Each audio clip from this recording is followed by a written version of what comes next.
Training range. We all do the same courses of fire. The standard course is 46 rounds. 36 rounds or 46 standard course. So let's just say about 36, yeah. You know, we'll do just the standard course, the basic course, 3, 4, or 5 times. And we'll practice different stages of that as well before we qualify. That's what we're required to do. That is the minimum that we're required to do by any law enforcement academy. How many In addition to times that, a year? we do once a year. That's about 2,000 rounds. In addition to that, we do several tactical courses, both day and night, that Lieutenant Blodgett organizes. And you use live ammo for the Absolutely. Yes, sir. what are you shooting at? Targets. Turning targets. Shoot, don't shoot. Targets that, targets that show a hostage, targets that show someone with a weapon, someone without a weapon. Various targets like that in different courses. You get your Moving targets from the car, from behind barricades. There's all kinds of different. We have a range at the Flat Rock River, where the water plant is. Flat Rock River. Can we shoot?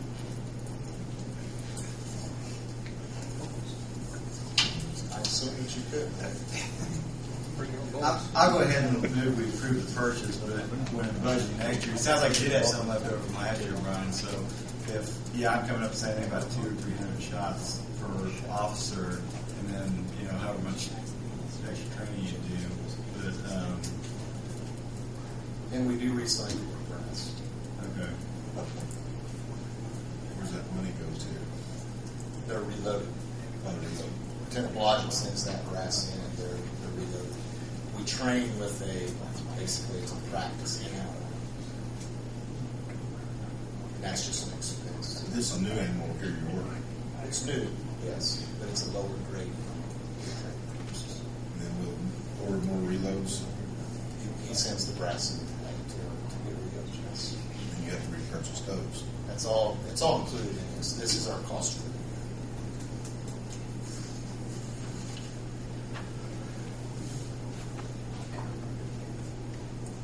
Entertain a motion to yeah. Roll call vote, please, Jim. Yes. yes. I have another question for you. I got that see that email from you, and I tend to agree with you on a lot of it. What other kind of arms would a policeman need to make himself somewheres capable of being even with a criminal, with what firepower he may have? Most officers currently, we do not issue a backup firearm. And that's something that Lieutenant Blodgett's working on, proposing now for me. The officers that do carry a backup firearm carry their own. Quite frankly, it shouldn't be that way. It shouldn't be issued firearm. The TAC team, each member of the TAC team is issued an AR-15 rifle, which is part of their equipment. Quite frankly, each person should have one. Is that semi or full automatic? Theirs are full automatic. We can't live in denial that something will ever happen here. We read about it in papers, sometimes close to home, sometimes in other states, but it can happen here anytime, just like it happens there. And we do need to be sure that we're properly equipped, both weapons and equipment. Something that we're working on also right now in terms of equipment is headgear, which we don't have. We need that.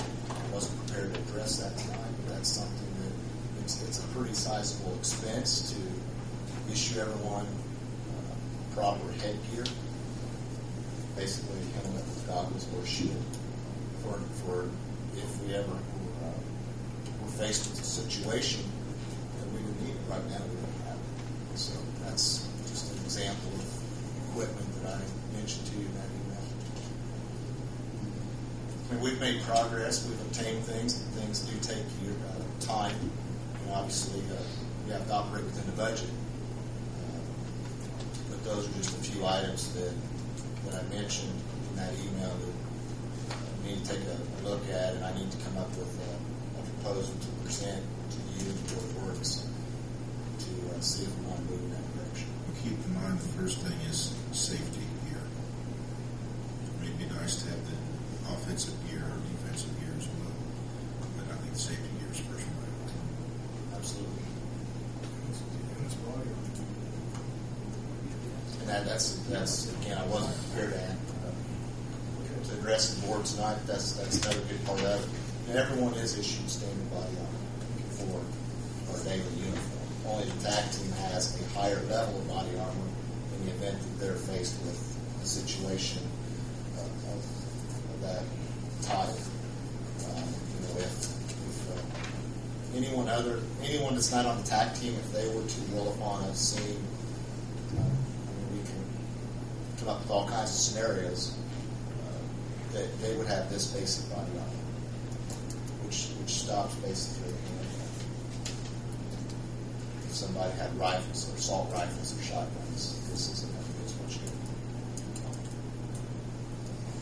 And my philosophy simply is, as I've shared with the mayor many times, I'm not going to live in denial that it will never happen again. We have to be as adequately as prepared as we possibly can and operate within our budget to be prepared for the worst case scenario. Questions? Thank you, Brian. And I have 3 purchase orders for the items that were approved. I'll be signed before we leave. Thank you. Next on the agenda. You received the comp time reports and stuff in your packets, I guess. Yeah.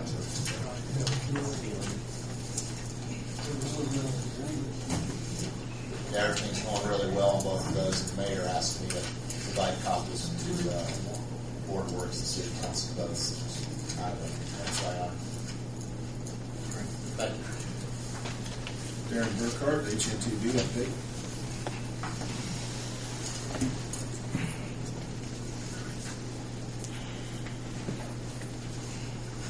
Good evening. Got a couple things for you tonight. We'll go through a status report. I also have the completion papers to sign as well as a check. First, on the West Side Interceptor, Regional Lift Station. The contractor was in site during last month, completed the remaining punch list items, and we do have final completion papers to sign. This is the last document that will close out the project.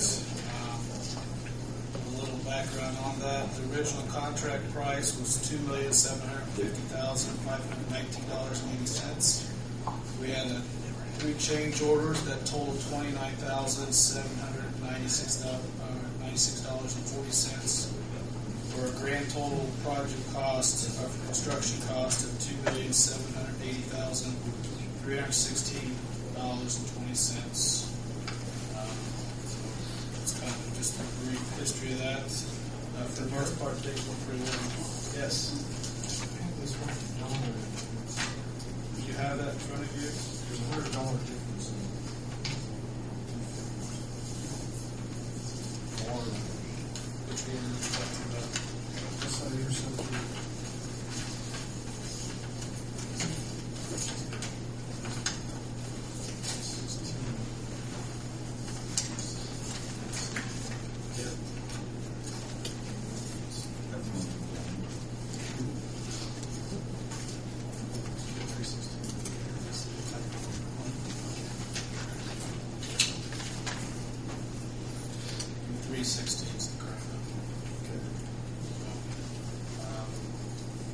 I think the mayor has the 4 copies that need to be signed and approved tonight.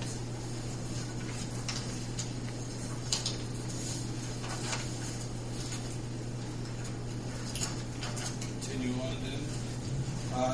On the lift station, or the wastewater treatment plant facilities, we'll continue to work. Project costs, construction costs today are at $16,279,762. Contractor on a vertical facility status of the work. Contractor did install a second knife gate on the train 2 of the BLA.